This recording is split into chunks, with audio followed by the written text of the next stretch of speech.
नमस्कार दोस्तों, आज की कहानी है बेटी और सेब की।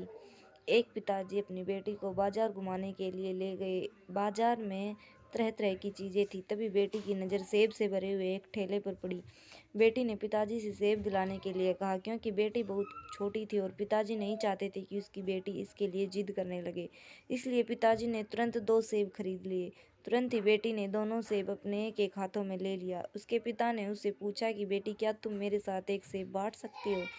यह सुनते ही बेटी ने एक सेब खा लिया। इससे पहले कि पिता कुछ और बोलता, बेटी ने दूसरे सेब का टुकड़ा भी खा लिया। यह देखकर उसके पिता को बहुत दुख हुआ। वह मन ही मन सोचने लगा कि उसने अपनी बेटी को कैसे संस्कार दिए हैं। शायद कुछ गलत संस्कार की वजह से उसकी बेटी के अंदर लालच की भावना पैदा हो गई है।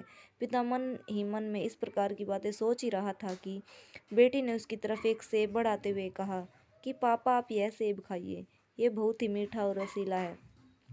इस पर पिता को कुछ कहते नहीं बना। उसे बहुत ही बुरा महसूस हो रहा था कि उसने बिना कुछ सोचे समझे अपनी बेटी के बारे में गलत राय कैसे बना ली।